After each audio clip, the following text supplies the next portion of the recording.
I'm back on this segment of Take 10 with Ken Webster. Pastor, student, confidant to preachers, confidant to people who have businesses. I am intrigued when I talk to him about who he helps. Men that make great salaries, companies that do great works in the earth, that have nothing to do with the church or a 501c, and then he deals with the simplest, the smallest. But that didn't just happen. It happened because of a lifestyle. And I want to ask him the question I've been asking all the other ministers that have sat here. How do you study?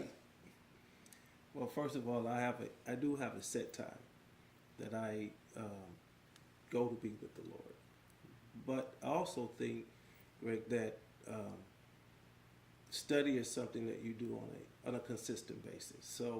So when I'm by myself in my vehicle, I have something playing, I have something I'm listening to, and it's not always something spiritual. It's always probably something that's going to help me from a business perspective, help broaden me as a person, some self-improvement stuff. So I think study is a continuous thing. So I'm continuously learning how to be a better person, how to be a better minister, how to be a better businessman, and so it's a constant thing. You know, I like what you're saying because, you know, I've been to Automobile University most of my life.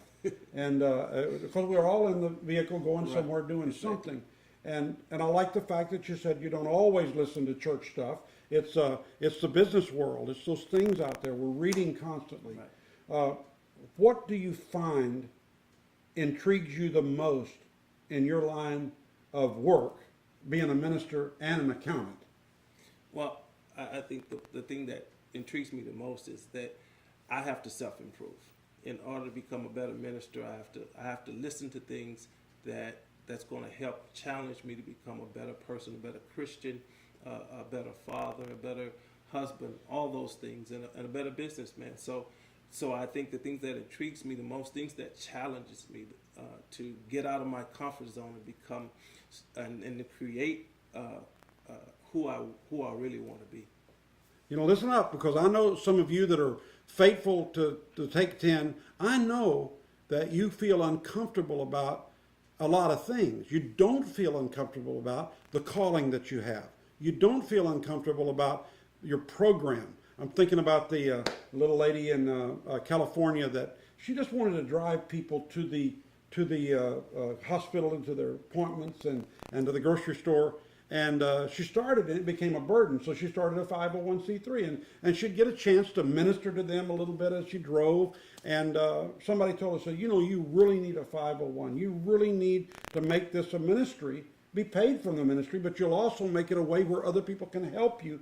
And there was a church said, if you were a 501, we could give to you. She began to study, just like you're talking about. And did you know, right after she got herself self-improved, now she's still, by listening to this, you're self-improving a little further, but the fact is that the city heard about her. And now she's expanding in the middle of that. But it's like you say, a self-improvement continually. When you go to a client, I know that you and I are much the same, and we do have some of the same interests because of some of the things you're doing. And I know your wife has just moved into a regional vice president position with Primerica, and helping people to get their retirements in order. You know, it's kind of a great connection you guys have. The synergy of accountancy and the future life. All of that is a result of reaching out there. Right. So you have to study your client. Yes. Whether it be the pastor. So if you were coming to see one of us that's watching today, what would you be looking for before you ever talk to us after you got that invite to make that phone call? One of the things I'm looking for, I'm going to go search the web. I want to see what kind of ministry you have. I want to see the size of it. I want to see what your vision is, what your mission statement is, and I want to kind of read the bio of the pastor to see exactly, you know, what his background is. So when I meet with him, then I can be on the same page with him, and I know how to get him where he needs to go because I've already, you know, studied him, studied his vision, studied his church. So what you're sort of saying, it's not all about you. Right, right. It's It's about you, right, and we got to know something about you, and that's why we always are intrigued by people who we can't find any web presence. right. We can't find Facebook is so easy to get Exactly. and so easy to maintain and talk about what you do. That way, when a man of your caliber comes, they don't have to spend that time. Right. We just automatically know where you're headed.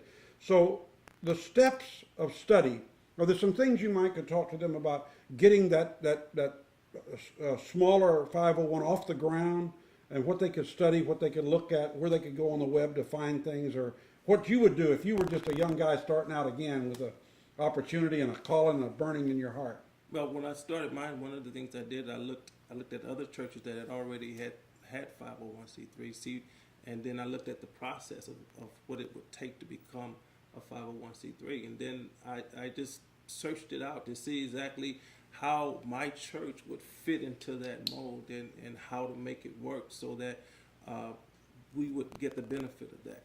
You know, when you first came to the ICCI, we actually built your corporation Exactly. for your ministry. Right.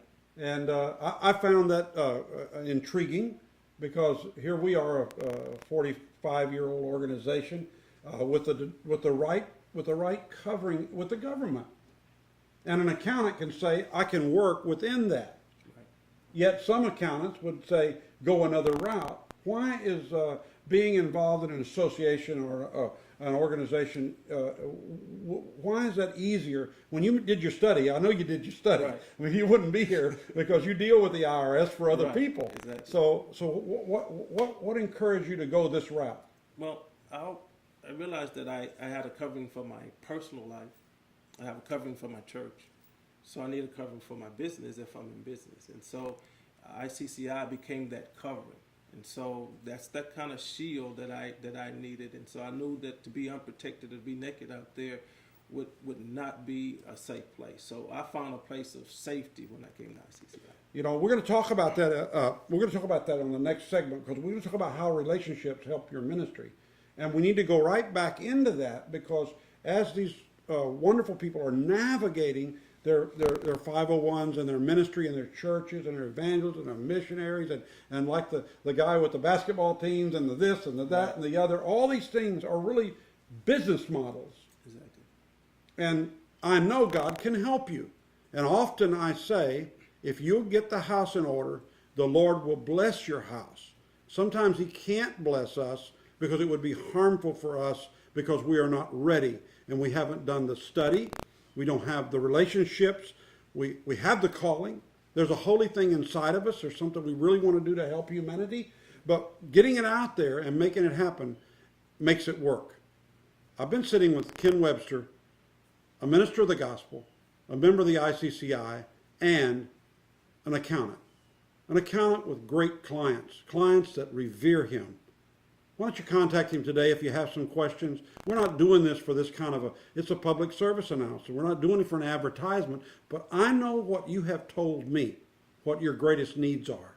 You don't have to be afraid. God's got a plan for you, and you can get it done today. God bless you. I'll see you next time on Take 10.